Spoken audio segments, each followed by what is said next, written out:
everyone. I'm just making this video so I can show a comparison between my 2017 SportTech or Limited WRX before I've done any modifications as far as sound deadening within the car. I'm using my Apple iWatch 5 in order to measure the sound. Now this isn't to see how accurate the iWatch is in terms of measuring decibels, but rather just to see the difference from now to after I do a transmission brace, and then afterwards I will also be doing my sound deadening, just to compare. And since I'm using the same device, the results it should show a good difference between the results. Hopefully, even using the same device over and over again, it doesn't really matter how well the iWatch measures sound or not. My plan is to do measurements at 3 different speeds: at 30 miles an hour, at 60, and then at 70. I shall be doing these 3 times again now and then after the transmission brace, because I've heard there's some added whine with that, and then again once I've done the sound deadening. So there is someone behind me. I'm going to pull over, let them go by so I can do the first measurement at 30 miles an hour, and then I'm going to continue on to the other speeds. In doing this recording, I'm going to try to keep things as similar as I possibly can. I'm going to have all the windows up. I'm going to have the cover for the sunroof pulled forward, because that does help with blocking some sound. There's no HVAC on, no music on.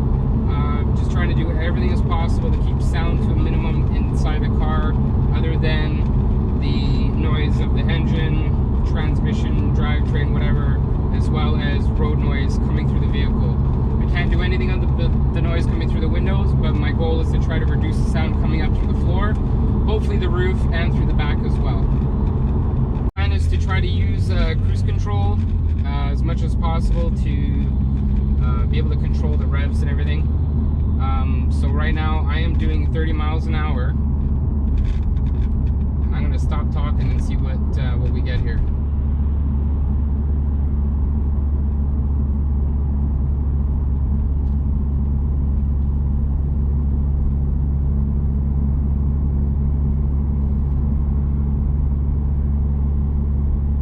So showing about 62 to 64, an average there. It's going to do 60 and 70, because those are usually about the speeds that I'm driving at.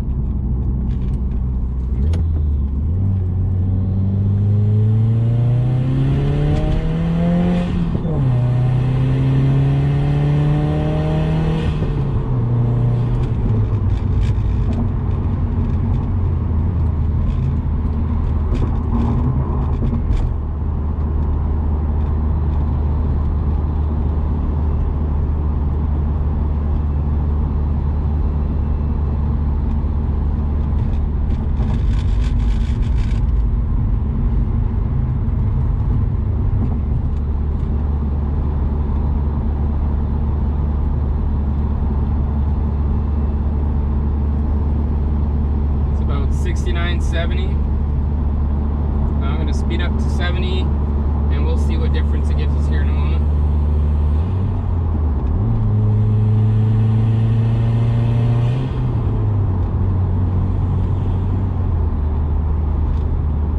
Just one more roundabout.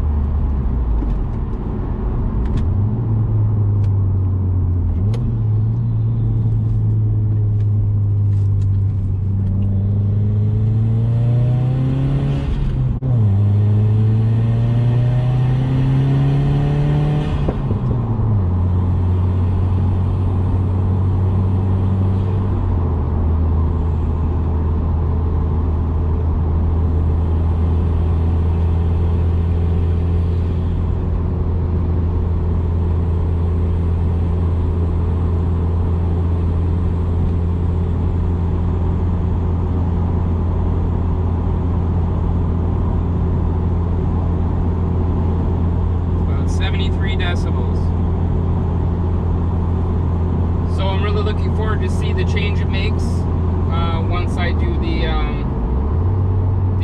transmission mount, the group end mount. We'll see how it how the noise increases at the 3 speeds. Again, 30, 60, and 70 are my plan. And then we'll see it once again once I've done the sound deadening. I'll be using a Dynamat type product. I believe it's called Killmat. But most of them are essentially the same. And then I'm also going to be using a mass loaded vinyl, which is £1 per square foot. I believe that's how it's classified. And we'll see what kind of difference it makes. My plan is to do the floors. I will be doing over the gas tank in the rear seat as well, the trunk, and then a portion will be done in the ceiling or in the roof. We'll see how it turns out. This is after the transmission mount in. I'm going to do a test here at 30 miles an hour. I'm going to be quiet so we can test it first.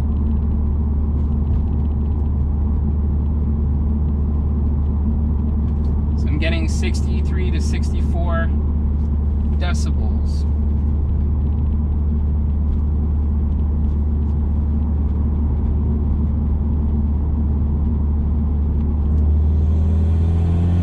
So we'll see, I'm gonna do some videos at 60 again and at 70 miles an hour, and we will see what kind of difference we get. Here I am now at 60 miles an hour just to see what the decibel meter says.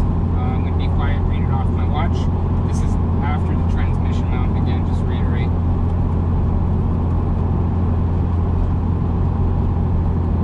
71.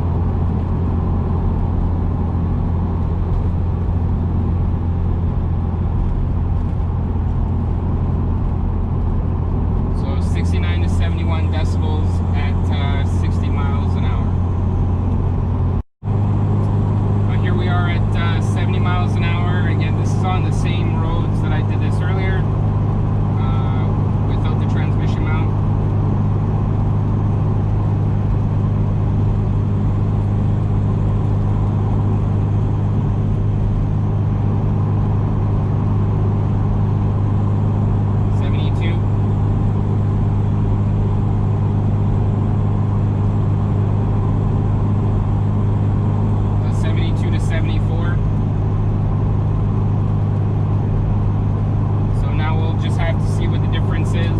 Once I do the soundproofing and see how much of a difference it really made. I'm trying to replicate this as much as possible, keeping all the conditions as similar as I can, so that I can make sure that if there is a difference, that it's measurable. I'm not sure that there's going to be much of a difference, if any, with the transmission mount.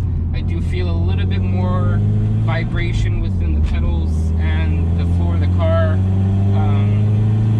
but most of this vibration is more likely to happen when I'm under a heavier load, when I'm full wide open throttle, for instance, or if I'm coasting down, slowing to a stop, let's say in third or second gear, and not having the clutch disengaged. I also feel a little bit more vibration with the driving. It's not anything for me that feels too out of place. It honestly feels about the same difference you might get when switching, let's say, from one tire setup to another. For instance, when I switch a couple times a year, as I have a summer tire setup and a snow tire setup, and I can definitely feel the difference in the feel for the car in terms of vibration and noise. And I would essentially compare it to that. Of course, that is just my personal take and opinion on it, and it's not bothersome to me at all. If anybody's looking into firming up their shifts and improving the drivability, I highly recommend the group end mount. I'm very pleased in so far. I think it is working very well. I'm very glad that I made that change. I couldn't believe how flexible the stock mount was. It essentially felt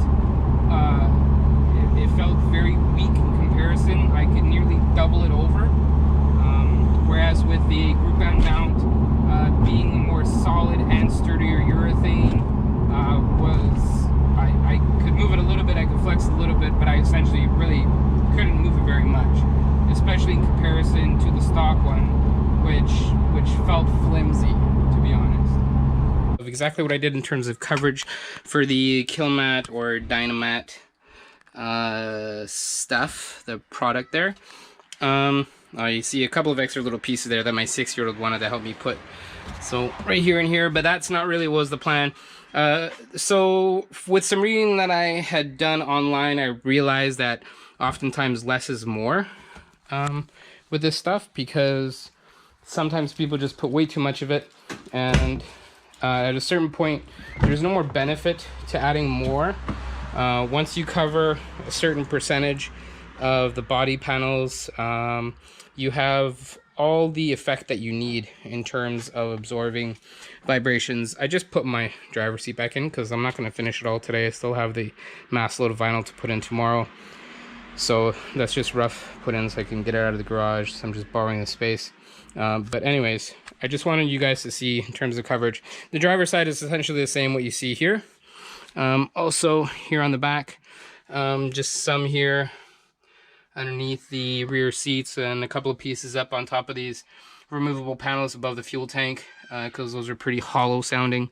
But anyways, tomorrow I'll be putting in the mass loaded vinyl, and I guess we'll see really how much of a difference things make. I did all the Killmat stuff that I wanted to put in today, and hopefully I'll be happy with the results. Just wanted to show all the mass loaded vinyl that I've installed. Test fitted the spare, fits just fine. Didn't end up putting any mass loaded vinyl in these quarter panel areas here because I was just having a hard time figuring out how to get it to stick. Maybe at some point I'll figure that out and I'll get that done, but it wasn't a priority for me this weekend. Also, no time to do the doors this weekend. That'll be a project for another day. That'll be a lot easier since I don't have to tear the whole interior apart. Here's the back seat covered up. I try to do as little patching as possible, make big continuous strips, and to avoid having extra strips to help to connect the pieces, so I just overlapped and glued.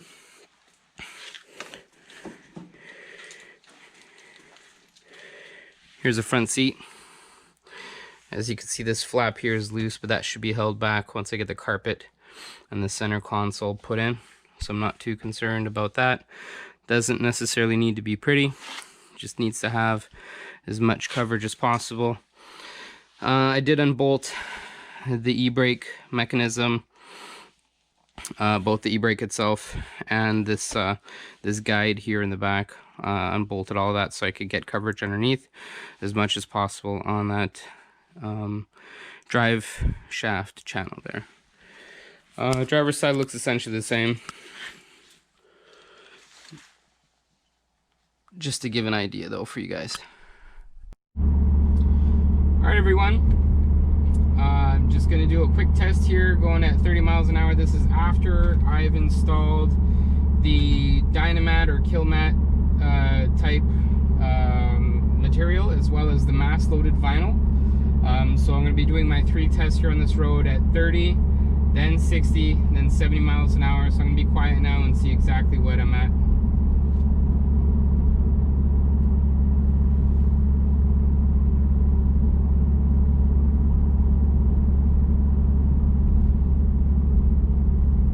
So that's 60 to 61 decibels.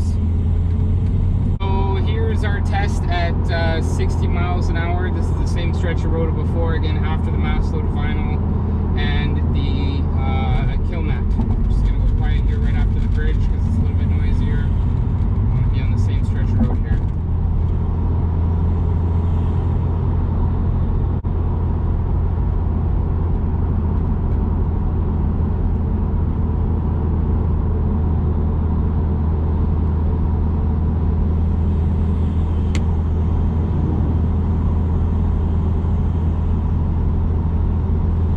About 69 to 71 decibels.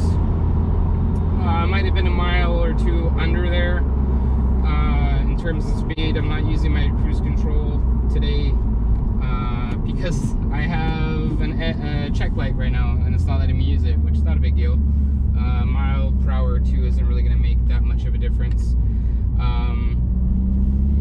So I just want to be specific. The mass loaded vinyl that I'm using is the 1 pound per square foot. I believe it's about an 1/8 of an inch thick. So I'm gonna get up to 70 miles an hour and we're gonna check this at that speed, okay? Checking here at 70 miles an hour. I'm gonna be quiet here in a sec so we can get a good reading.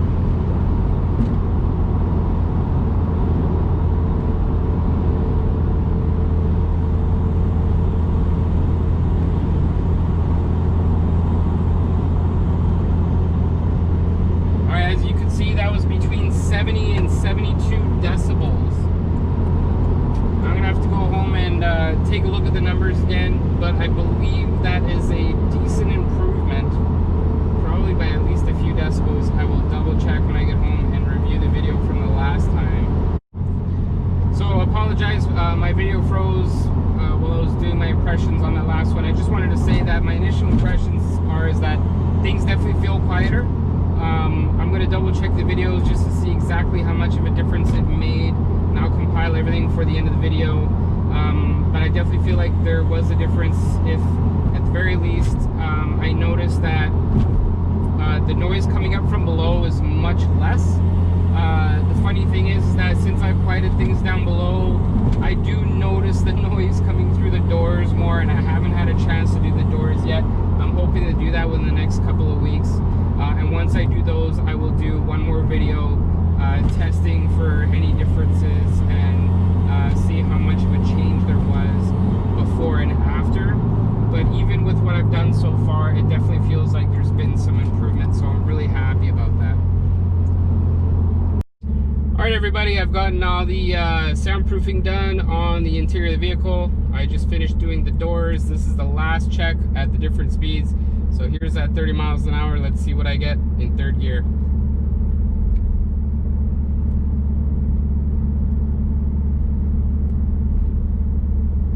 Alright, about 62 decibels. We'll see what we get when I get a little bit higher up the speed here. Now we are going to compare the difference at 60 miles an hour after I finish the door cards. This is cruise control, windows all closed, sunroof covering closed. Let's see what we get here.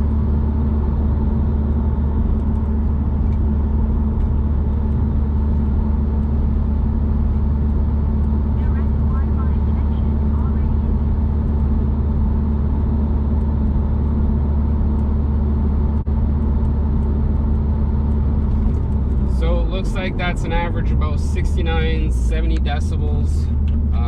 We're gonna have to try it again here now at 70 and see if there's any major difference there. Apparently this guy in a Mustang thought I wanted to race, but I don't. Because I'm doing science.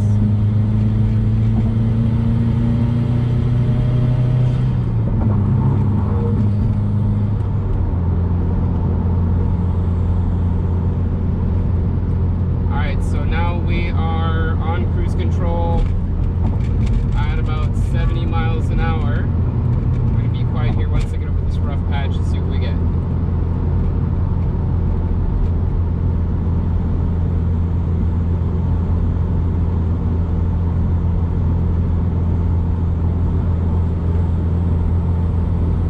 It's also right around 69, 70 mile or 60 decibels. So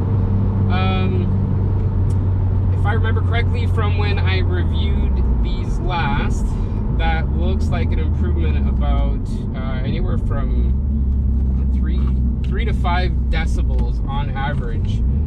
My goal was to get a 5 decibel decrease in overall sound, and it appears I've just about got that. So the last major thing I had to do again were the doors. I loaded them up with mass loaded vinyl. I didn't really put any of the Killmat or the Dynamat type material in the doors, as there was already some factory version of that, so I didn't feel like putting any more in there was really going to make much of a difference. So I just did the mass loaded vinyl, and I left the moisture barrier intact for the most part. Anyways, I'm going to be honest, I'm pretty happy with the results. I have noticed, for me personally, that the car seems much quieter as I drive, and considering I do anywhere from 200 to 400 miles a week on my commute, that is a good thing, because I was noticing that sometimes at the end of my drives I was getting a little frazzled, and I think the added sound was just a part of that. I know Subaru, especially the WRX, is not meant to be a luxury sedan, so they were a little stingy in terms of soundproofing, which I totally understand. The car is also meant to be a little bit more visceral and sporty, so the extra weight doesn't help. But considering I have near 390 wheel horsepower, I think I could add a little bit of weight, and I'm okay with that. So anyways, this definitely wasn't a project for the faint of heart. This is something that took about 16 to 17 total man hours or person hours of labor, and I'm not exactly a slow person when working on my car, although I was careful on removing all the interior and putting it all back in.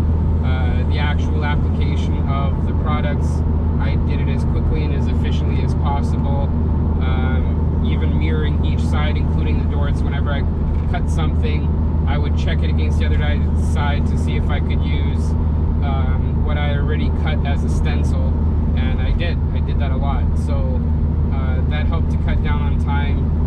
It wasn't difficult, but just very time consuming, so I'll definitely warn you on that. I hope you enjoyed watching my video, and hopefully it gave you an indication of whether this is something you want to try to do or not.